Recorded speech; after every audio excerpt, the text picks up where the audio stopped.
नमस्कार दोस्तों, मैं हूं परविंदर सैनी।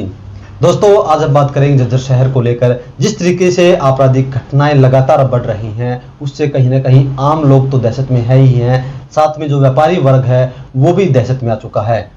बीती रात की बात करें तो जो सात्विक होटल है उसके मालिक पर गोली चलाई गई है, और ऐसे में जो लोग हैं उनके मन में एक बार फिर से भय का माहौल जो है वो पैदा हो गया है। हालांकि मुख्यमंत्री बार बार चेतावनी देते रहे हैं कि अपराधी को बख्शा नहीं जाएगा, किसी भी कीमत पर उनके खिलाफ कड़ी से कड़ी कार्रवाई होगी, लेकिन उसके बावजूद भी जो अपराधी हैं वो बाज नहीं आ रहे हैं। झज्जर शहर को लेकर हमारे साथ बातचीत करने के लिए राकेश अरोड़ा हैं, अध्यक्ष हैं व्यापार मंडल के जिले के। इसके अलावा नरेंद्र चावला हैं, उपाध्यक्ष हैं, वो भी व्यापार मंडल जिला झज्जर से हैं। आप दोनों का स्वागत है। धन्यवाद जी। राकेश जी, आपसे जानना चाहूंगा, जिस तरीके से व्यापारी पर गोली चलाई गई है तो किस तरह का माहौल आप लोगों को शहर के अंदर दिखता है? लोग घबराए हुए हैं, व्यापारियों के मन में क्या शंका पैदा हो रही है? तो सबसे पहले मैं मीडिया का आभार प्रकट करता हूं जिन्होंने व्यापार मंडल के सदस्यों को स्टूडियो बुलाया है। तो परविंदर जी, आपका आभार है। तो जैसे आपको हमें सूचना मिली थी, रात को 11 बजे पता लगा था, अभी एकदम बहुत बड़ा एक घटना हुई है कि गोली मारना जो है एक बहुत बड़ी बात है व्यापारियों के लिए। तो उसमें फिर हमारे काफ़ी रोष पैदा हुआ। लोगों सुबह भी कई फ़ोन आए कि आप क्या कर रहे हो, किस तरह का। तो जिस तरह से अब आपको पता है कमिश्नरी हुई है यहाँ पर, तो जो कि सरकार ने डिसीजन लिया है तो वो बहुत ही अच्छा है, हम उनका आभार प्रकट करते हैं। क्योंकि यहाँ दिल्ली नज़दीक है बॉर्डर, तो बॉर्डर नज़दीक के कारण जो है 15 किलोमीटर को वारदात करके आदमी स्थानीय भी हो वो आउट ऑफ स्टेट चला जाता है। तो उसकी सेफ्टी के लिए हमारे जो कमिश्नर साहब बिठाए हैं यहाँ पर, तो उससे काफ़ी अंकुश भी लगा है। लेकिन हम चाह रहे थे कि भाई हमें इनको शीघ्र पकड़ा जाए, ताकि हमारे जो व्यापारी हैं उनमें रोष कम हो और हम आगे के लिए भविष्य में भी अपने आप को सुरक्षित करके अमन चैन महसूस करके खुल के व्यापार कर सकें। राकेश जी, आपसे जानना चाहूंगा कि आप व्यापार मंडल के अध्यक्ष भी हैं, तो क्या आपकी जो सात्विक होटल के मालिक उनसे कोई बातचीत हुई हो? किस वजह से घटना हुई है? क्या फिरौती के लिए घटना हुई है, लूटपाट के इरादे से हुई है, या कोई आपसी रंजिश है? परविंदर जी, मैं सुबह एकदम मिला, जैसे हमें पता लगा था कि उनके फादर दुकान पे बैठे हैं, तो हम उनसे मिले और उन्होंने हमें जो है क्लियर सा ही कहा कि हमें जो है कोई किसी से कोई रंजिश नहीं है, और ना ही जो है बच्चे की है, और बच्चा वैसे भी शिक्षित है, सभ्य है, तो इस तरह की वारदातों से दूर है। तो फिर भी बार बार हमने बगैर रंजिश के तो वो ऐसी वारदात वो कर नहीं सकता। तो आम आदमी तो है नहीं, मेरी रिवाड़ी का रास्ता पूछ रहा था, उसका जो प्री प्लान था, ये प्लानिंग के तहत, हाँ प्लानिंग के तहत ही कुछ लग रहा है कि भी इस तरह की कोई वारदात हुई है। तो उसमें जो है हम बड़े परेशानी में इसी उसमें थे कि ऐसे इस व्यापारी के साथ भी ऐसा हो गया तो आम व्यापारी कैसे अपने आप को खुल के व्यापार कर पाएगा। तो इसके लिए हमें चिंतित थे और व्यापारियों में बार बार रोष प्रकट भी किया जा रहा है। तो हमने उनको शांत भी किया है कि अभी हमारे कमिश्नर साहब बहुत ही सख्त हैं और हमें आश्वासन दे रहे हैं कि हम उनको शीघ्र पकड़ेंगे। तो हमें पूरा विश्वास है कि हमारे एसपी महोदय और हमारे कमिश्नर साहब हैं जरूर जो है किसी ठोस निर्णय पहुंचेंगे और हमें जो है एक विश्वास मिलेंगे। चावला साहब, आपसे जानना चाहूंगा कि आप संगठन के उपाध्यक्ष भी हैं और बड़े व्यापारी भी हैं, तो क्या आप लोगों के दिल में भी ये घबराहट रहती है कि आज जो सात्विक होटल के मालिक के साथ घटना हुई है, कल ये आपके साथ भी हो सकती है? देखिए सर, पहली बात तो मैं मीडिया का आभार व्यक्त करूंगा कि आप लोगों ने व्यापार मंडल को महत्व दिया और हमारे अध्यक्ष जी को बुलाया और हमारे बात कर रहे हैं। तो रात की घटना का जो है सिचुएशन, क्योंकि हमारे बिल्कुल पड़ोस में ही है और सात्विक के पड़ोस में मेरे बेटे का भी कैफ़े है। रात को 11:30 बजे उसके पास फ़ोन आया है। वो एज इट इज़ गाड़ी लेके उसी टाइम दौड़ा है, उसको पता कर उसने संदीप ने ही फ़ोन किया कि ऐसे मेरे को गोली लगी है। तो जैसे अंकित इन्होंने पहुंचाया हॉस्पिटल, तो उसके बाद हॉस्पिटल से वो अकेला ही उसको गाड़ी में लेके और पीजीआई रोहतक गया है।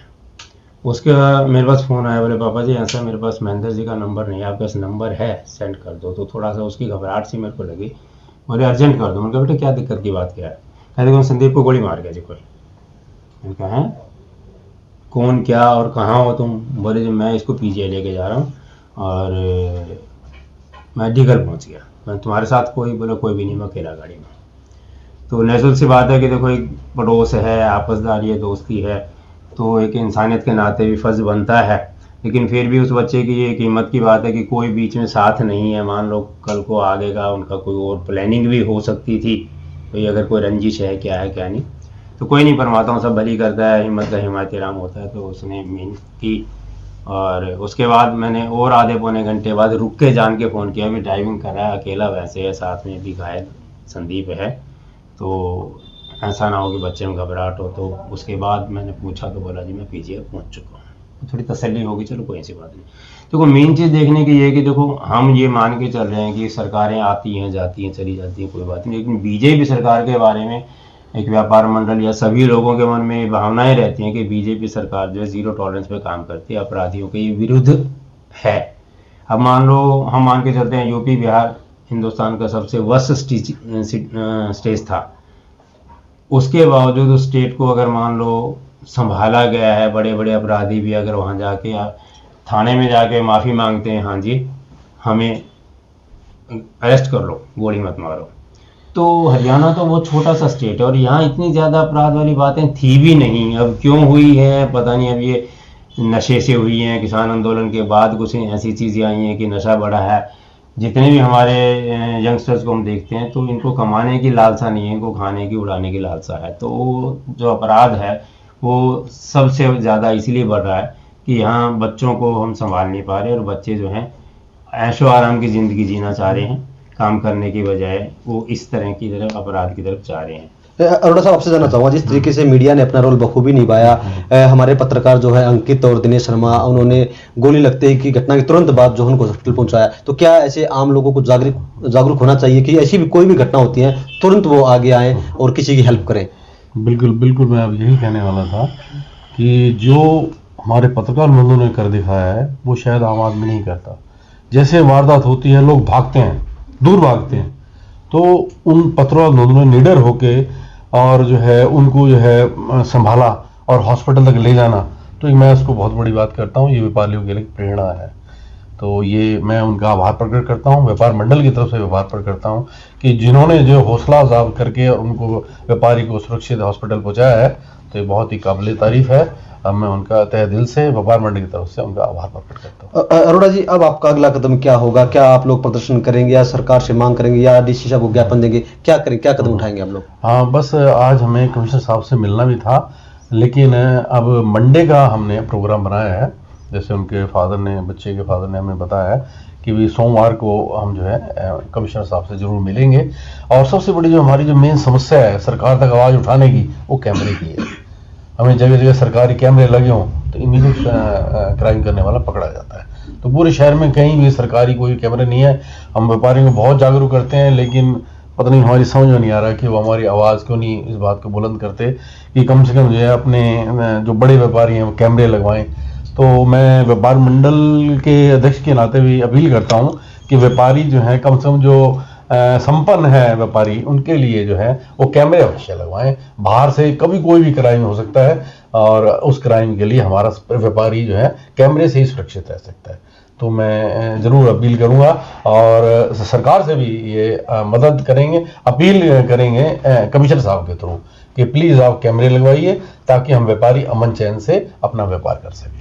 चलिए दोस्तों, कहीं ना कहीं जो झज्जर के जो व्यापारी हैं उनके मन में डर जरूर है, क्योंकि जिस तरीके से घटना हुई है और ऐसी घटना दोबारा ना हो, इसके लिए ये लोग चाहते हैं कि कड़ी सुरक्षा हो, कैमरे का जो है प्रबंध, ताकि जो भी अपराधी अपराध करे वो पकड़ा जरूर जाए। अरोड़ा साहब आपका भी और चावला साहब आपका भी, आप दोनों हमारे साथ बातचीत करने के लिए आपका बहुत बहुत धन्यवाद।